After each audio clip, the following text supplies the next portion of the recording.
Bonjour tout le monde. Celui-ci n'est pas léger, mais heureusement, normalement, il est puissant.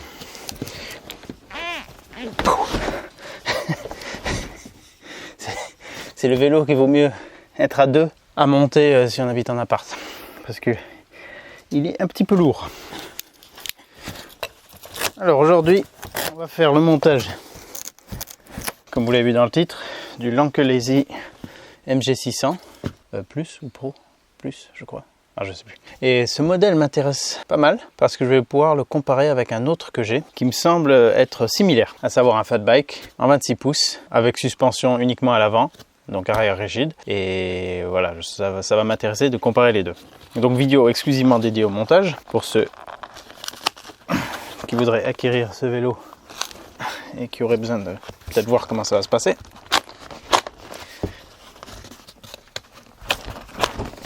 Oh, de Zeus. Ah ouais, c'est collé et agrafé. Alors je suis pas partisan de l'éventrage de carton parce que s'il y a un souci, et je vous invite à faire gaffe également, c'est que ils peuvent vous demander de renvoyer le vélo dans le carton d'origine. Donc si vous l'avez bousillé, ça peut être beaucoup plus compliqué pour le remballer et le renvoyer. Alors là, bon, c'est un peu particulier puisqu'il est collé sur le dessus.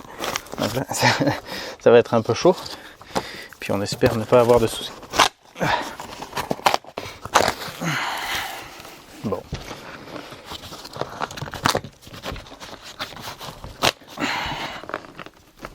Ah putain, ça colle bien. T'es pas prêt d'être ouvert celui-là. On va presque prendre un pied de biche.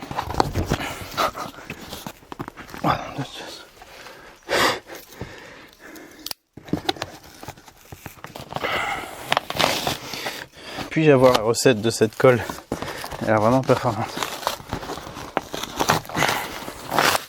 Ouais, bon bah celui-là de carton, vraiment, j'espère ne pas en avoir besoin.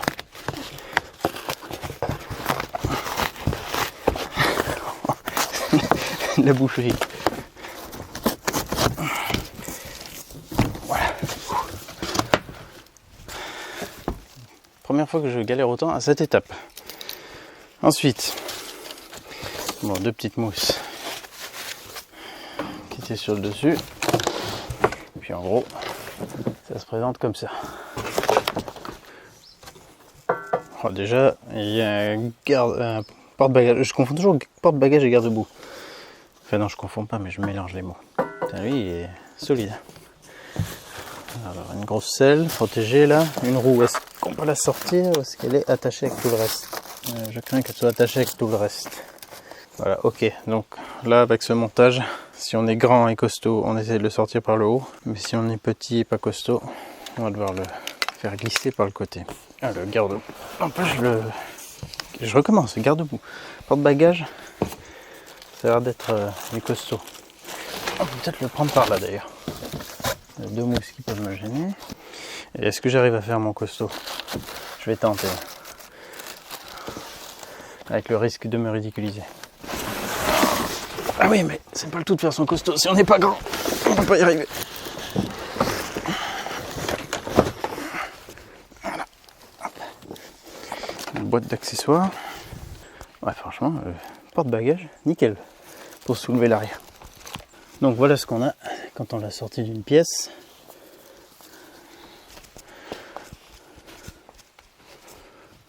Oh, il est beau l'étrier de frein.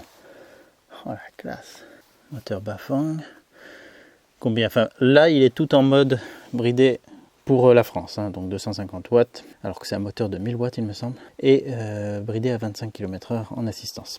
Et pas de gâchette au-delà de 6 km/h. Ça on verra tout ça dans le test. Donc je vais pas approfondir. Là on a une protection pour le disque, je l'enlèverai à la fin. Et ce que je vais faire en tout premier, c'est donc d'enlever tous les colliers. Si vous avez un petit tournevis fin, un petit truc comme ça, et que vous souhaitez conserver les colliers parce que vous êtes passionné de colliers de serrage comme moi, alors vous le faites. Vous essayez de ne pas crever le pneu au passage. Vous soulevez la languette, c'est mieux à deux mains.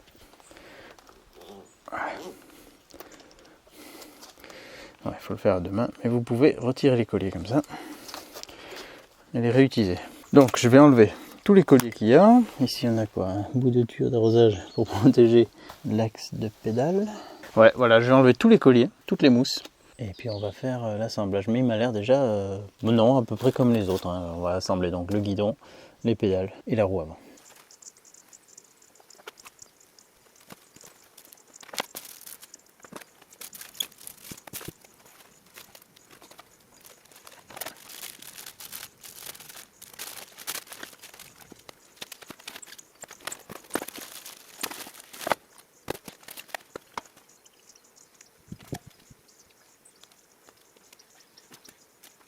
Première chose que je remarque, qu'il est beau. Je le mets dans cette couleur. On le voit plus souvent en orange, en tout cas sur internet. Mais il donne plutôt une première impression de qualité. J'ai récupéré mes petits câbles, mes petits colliers, pardon. Ce qui est un peu bizarre, c'est que là, la poignée, on voit que le plastique a été passé sur le tube du guidon et puis après ils ont assemblé les trucs. Donc là, il faudra le déchirer celui-là. Et pareil pour le garde-boue. Bon, c'est du plastique fait exprès pour ça, on dirait. Il se déchire facilement. Donc je pense que c'est comme ça qu'on l'enlève un peu à l'arraché. Ça donne l'impression qu'il pourrait y avoir un moteur central, mais c'est pas le cas. C'est un moteur dans la roue arrière. Dans le coffret d'accessoires, on a un antivol. C'est génial ça. C'est la première fois que je vois un vélo fourni avec antivol et une pompe. J'ai déjà vu avec pompe, mais pas avec les deux. Avec un pur jeu de clés aussi. Normalement, c'est trois pauvres clés. Très bien. Comme ça, en plus, ça va servir à... si vous faites de la mécanique comme moi ou n'importe quel bricolage, c'est bien pratique. En plus, elles sont longues. Je n'ai pas des longues comme ça. Parfait. Les pédales. Une clé de 15 pour, je pense, la roue avant, certainement. Non. En tout cas, pas pour l'arrière. Ah non, peut-être pour les pédales. Pour les pédales ? Oui, c'est pour les pédales. Putain, ils sont pas moqués du monde. Une pédale. Alors, il y en a... Ouais, il y a une manivelle qui est en place et l'autre qui ne l'est pas. Et dans le tube en plastique, il y avait ce truc qui restait un peu coincé. Donc, je l'ai ressorti. Je ne sais pas si ça se monte dessus. Je ne sais pas. On va voir avec le mode d'emploi qui est ici. J'imagine qu'il est qu'en anglais. Ouais, il est qu'en anglais. Mais il a l'air d'être de qualité. Ok. Alors, ah ouais, un beau mode d'emploi. Dommage qu'il n'y ait pas une version française. Certainement pas. On ne coupe pas les colliers. Et là, ça va être le chargeur. Port de charge ici. C'est une batterie qui sort du cadre, donc elle est intégrée là-dedans. Assez classique. On voit ce système sur tous les vélos qui ont un gros cadre comme ça. Et qu'est-ce qu'ils nous disent de faire en premier? Donc tout déballer, c'est fait. Et on va assembler le guidon sur la potence. Alors ils disent déjà de... Est-ce qu'elle est déjà alignée? Ah non, elle est dans le mauvais sens. Donc on va devoir desserrer ces deux vis. Il y en a une de chaque côté, traversante. Et on va tourner la potence vers l'avant, si je ne m'abuse. Oui, de toute façon c'est bien d'avoir une image, ça peut servir de repère. Mine de rien, il y a des similitudes, mais ils sont quand même un peu tous différents sur le montage. Franchement, trop cool ce jeu de clés. Là, ça leur coûte pas grand chose. Puis nous, ça nous fait plaisir. Alors, quelle taille il nous faut? Du 500. Ouais. Voilà, ça devrait suffire. Ou pas? Non, pas encore. Ce qui est bien, c'est qu'elles ont la tête hexagonale arrondie, qui permet d'avoir un angle quand les accès sont pas terribles. Voilà. Alors, je le mets bien droit, je m'aligne bien avec la fourche. Ça pourra se régler après si besoin, une fois qu'on a le guidon en place, mais si on peut le faire direct, tant mieux. Quand on a fait ça, on va pouvoir le resserrer. Voilà. Ça aussi, on pourra le régler. Ça, c'est bien. Ah, c'est une plus grosse clé. Ça permet de régler la hauteur du guidon. À la fois la hauteur et à la fois sa position. Si on veut un peu plus vers nous ou un peu plus en avant. Si on veut une position de cyclage, une assise plus redressée, on le redresse. Et si on veut être un peu plus penché en avant, on le rebaisse. Moi, j'aime bien un peu plus penché en avant. on a... Je vais le mettre sur 0, tiens. Ça va 40 en positif, enfin au-delà de 40 en positif et de 40 en négatif, en degrés. Je vais le mettre à 0. Hop. De l'autre côté, il y a écrit 10 à 12 Nm. Ça, ouais, Nm. Voilà, j'ai enlevé tout le plastique qu'il y avait sur le guidon. Alors pour ça, prenez une des petites clés Allen qui correspond. Vous défaites ces deux vis de l'afficheur et après ça permet de déchirer, de glisser le plastique hors du guidon. On va défaire les 4 vis de fixation qu'il y a sur la potence pour le guidon. Cette pièce est parfaitement symétrique, donc pas de souci pour le montage. On prend le guidon, on le met dans la bonne position. On regarde que les câbles ne soient pas trop sous tension. Alors attends, c'est quoi la bonne position? La gâchette, j'imagine qu'il est à droite. Alors, je le tourne, que les câbles soient devant. Il ne faut pas que les câbles ils soient au-dessus, il faut qu'ils soient devant. Tac. Et comme vous avez desserré le display, vous pouvez le bouger pour se faciliter la vie. Voilà, c'est comme ça que je vois les choses. Ça me semble cohérent. C'est très bien, on a des marquages, donc on va pouvoir s'aligner au mieux. Pareil, c'est pas toujours le cas. Je vais déjà juste remettre les vis sans les serrer pour pouvoir m'aligner plus facilement. Voilà, je ne serre pas. J'aligne la cible qu'on voit là-dedans de manière centrée. Moi j'aime bien quand les poignées sont un peu... les freins soient pas trop comme ça, un peu plus comme ça, plongeant. Je me centre. De toute façon, ça s'ajuste après, sans problème. Refaites le serrage des vis, pas une à fond, puis les autres, faites-les un petit peu à tour de rôle, pour qu'on ait un serrage homogène. Voilà, quand tout commence à se raffermir, l'alignement vous paraît bien, on peut faire le serrage. Voilà. Et lui, on pourra le resserrer après comme on voudra. Maintenant on va faire l'assemblage du garde-boue. Donc vous voyez qu'il y a deux tiges là, de part et d'autre, qui vont venir se fixer ici, sur ces vis. Et l'attache du dessus, elle viendra avec la lampe qui est montée dans ce sens là pour la protéger pendant le transport. Et un écrou derrière là. Ah, ça va, j'arrive à l'enlever. Vous mettez la lampe dans la bonne position, on va la passer par dessus. Voilà, comme ça. Qu'est-ce que je fais moi? Si je le mets pas au bon endroit, ça va le faire. Je passe en dessous. On le met, je pense, par devant comme ça. On met la lampe. Visser rondelle devant. Et l'écrou derrière. Maintenez l'écrou derrière à la main le temps que ça prenne un peu. Et après, normalement, il va se bloquer tout seul. Et vous pourrez faire le serrage juste devant avec la clé Allen. Mais je vais pas le faire à fond tant que j'ai pas mis les autres fixations. C'est possible que les barres aient besoin d'être un peu mises en forme. Je vais déjà faire prendre la vis et puis en serrant, ça devrait... Enfin, on verra quelle position ça lui donne et puis on ajustera un peu. Ah ouais, la barre c'est comme si elle avait besoin d'être un peu plus tordue. Elle est quand même assez rigide. C'est bien pour la solidité, mais pour le montage là, ça m'embête un tout petit peu. Une fois que le garde-boue, la lumière c'est fait, ils disent de mettre le vélo à l'envers pour faire le montage de la roue avant. Alors là, il faut bien faire gaffe au display, le basculer pour qu'on ne prenne aucun risque de l'abîmer. Hop, je le mets bien en dessous.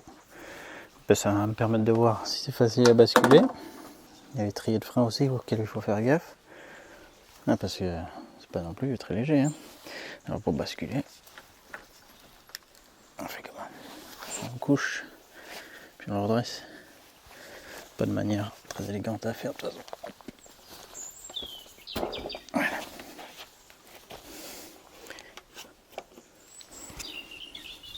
Donc là on a l'axe de la roue qui était installé au montage pour éviter l'écrasement. Comment ça se libère ça?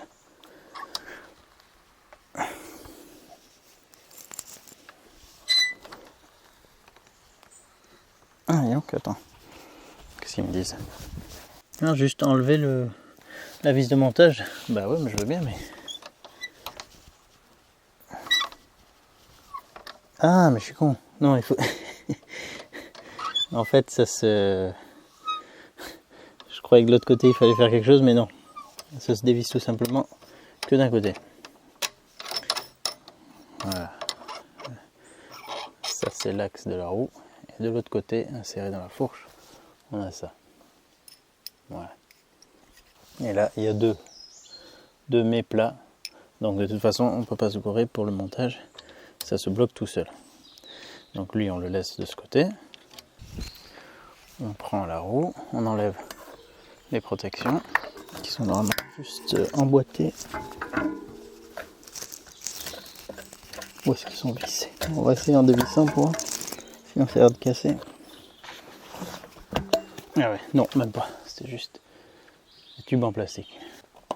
Voilà. Donc le disque, forcément, du côté de l'étrier. Dans l'étrier, là, il y a une petite cale en plastique rouge. Enfin, elle peut être d'une autre couleur. Mais voilà, pendant le transport, il y avait ça. Donc il faut bien penser à l'enlever, sinon on ne pourra pas insérer le disque. Donc on ne peut pas se rater pour le sens de montage.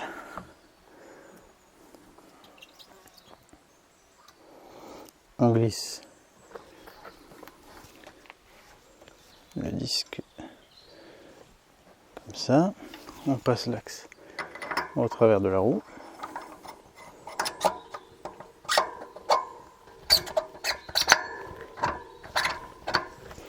Voilà. Là aussi, si vous avez une clé dynamo, vous faites le serrage entre 9 et 13,5 Nm. Donc c'est pas une vis de démontage rapide, mais le système est pas mal. Il faut juste un outil pour défaire la roue avant, et si on devait le charger dans un véhicule, ça sera assez facile à faire. On regarde que ça tourne bien. Si ça fait un petit bruit au début, c'est normal.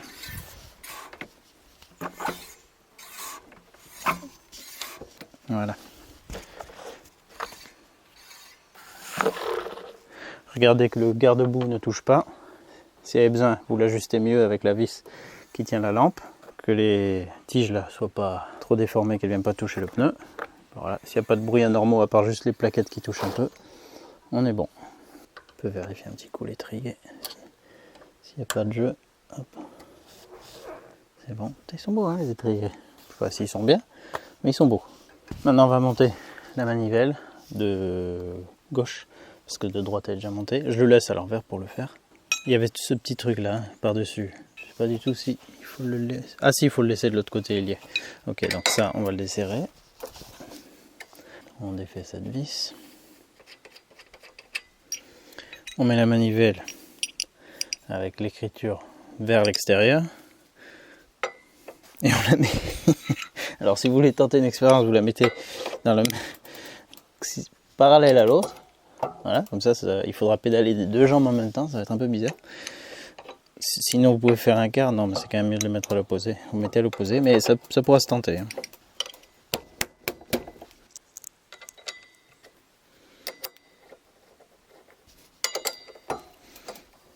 Puis on resserre fermement.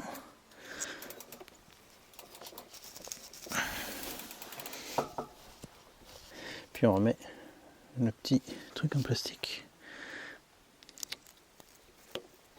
Maintenant les pédales, donc là on a un petit autocollant qui dit R pour right, pour droite, donc pas de ce côté, et l'autre L pour left, pour gauche, donc ici.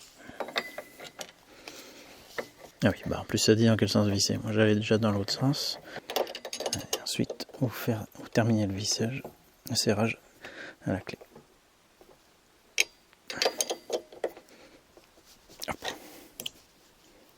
Voilà. Pareil de l'autre côté. Également, hein, ne mettez pas côté centre, ça va buter. Ça peut servir d'antivol éventuellement.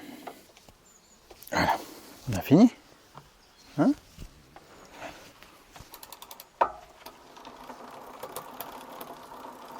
On a fini. On est bon, donc on va pouvoir redresser.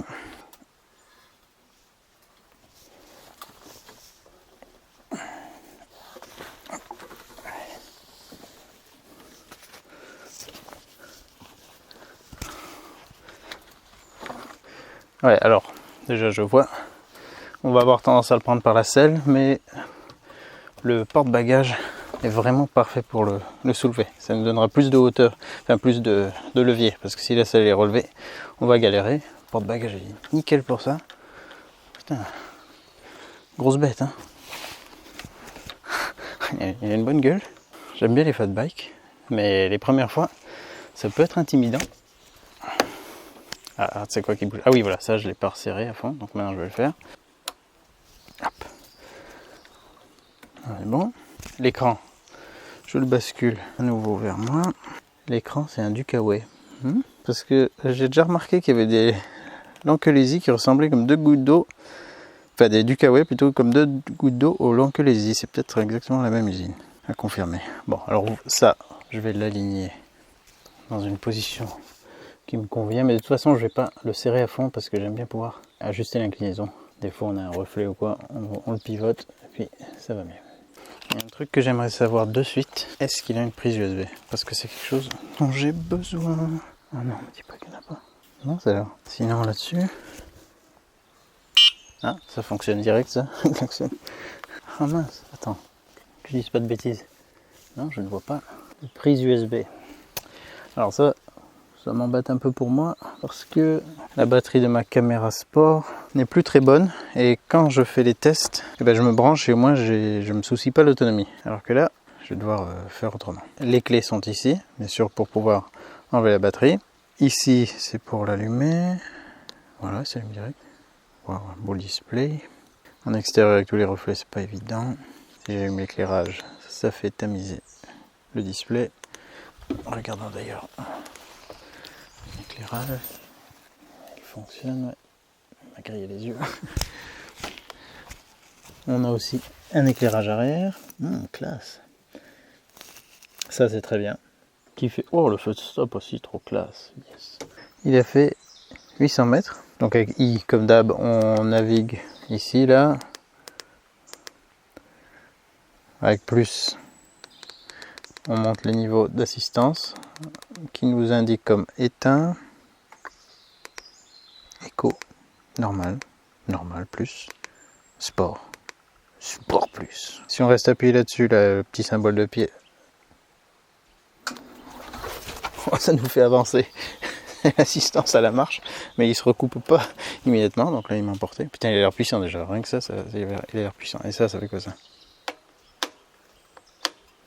Faut que je mette au moins sur 1. Oh putain, oh là, il a l'air de partir sec. J'ai hâte de le tester. Donc on est sur des freins à disque hydraulique. La selle, bon, réglage classique. Je vais le mettre un petit peu à l'écart pour qu'on le regarde sans tout se border le dos. Pour enlever la batterie, donc je vous avais dit, hein, pour le recharger, on n'est pas obligé d'enlever. On a un port de charge ici. Gardez bien le capuchon dessus pour que ce soit un minimum protégé de la poussière et des éclaboussures. Donc on met la clé. On tourne et on bascule le petit loquet qui est devant. Waouh, ça nous sort une belle batterie. Dont on peut voir l'état ici. Bleu étant la charge max, vert au milieu et rouge la plus basse. Batterie de 48 volts, 20 ampères, 960 Wh. Bon, c'est un vélo lourd, mais il a une belle batterie, donc il devrait être puissant et avoir une autonomie intéressante. Pour le remettre, on met d'abord, enfin on le passe comme ça sous le cadre, on met d'abord le bas. Hop, on ramène. Ça se verrouille tout seul avec le petit loquet qui est devant. Et on retourne la clé pour le verrouiller. On n'a pas besoin de la clé pour l'utiliser, mais on en a besoin pour sortir la batterie. Comme à chaque fois, je ne vais pas le tester dans cette vidéo. C'est juste pour le montage, pour que vous voyez le look, que vous voyez si le montage vous semble facile ou pas. Ben là, je dois dire qu'il était facile ce montage. Franchement, beaucoup de choses étaient déjà assemblées. On n'a pas dû faire le garde-boue. C'est un vélo assez massif, hein. Alors là, la selle, je l'ai mise au plus bas. Là, et pourtant, c'est déjà limite haut pour moi. Bon, pas pour faire du vélo, mais pour cruiser, ouais.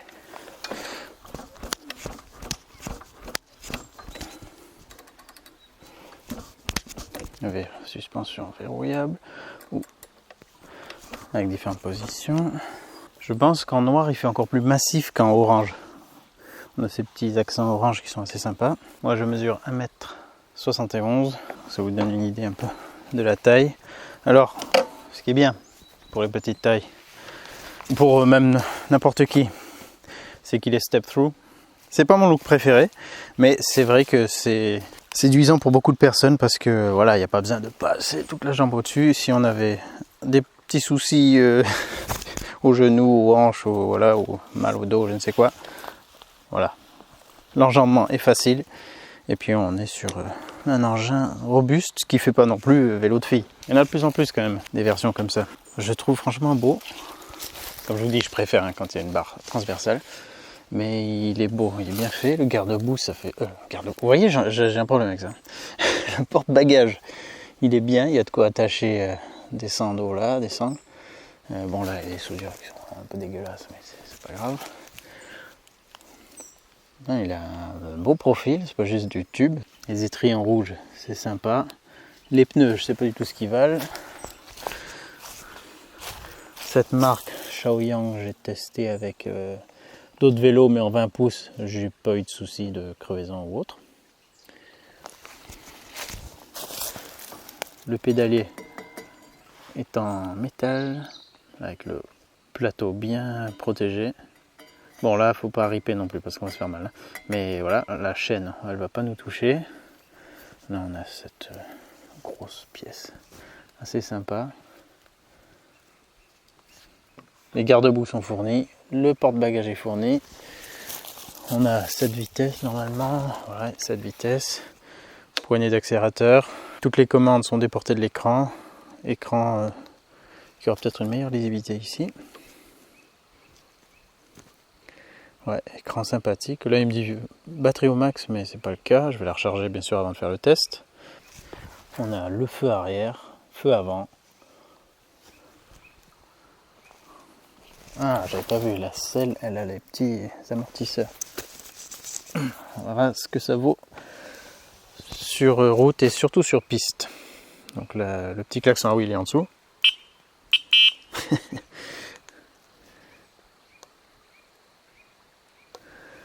Un truc que j'avais pas encore trop vu, un fourreau de câble. Certes pas très long, mais c'est pas mal, ça garde les choses propres.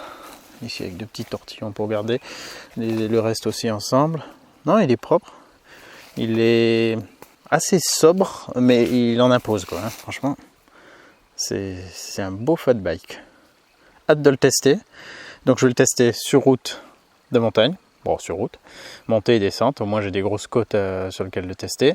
Je vais le tester aussi bien sûr sur piste, parce que ça m'intéresse de vous donner mes impressions sur piste, savoir si c'est un modèle qui pourra être utilisable sérieusement sur piste.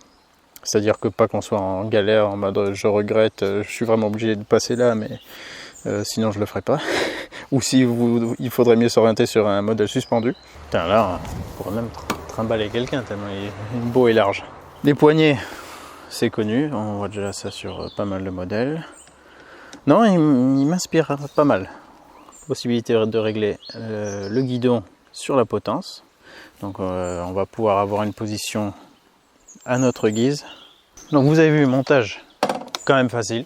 Surtout c'est en faisant qu'on fait. Si j'ai pu le faire, vous y arriverez aussi. Il est lourd quand même. Donc voilà, si vous n'êtes pas trop à l'aise pour le manipuler, faites ça à 2. Comme ça devrait aller.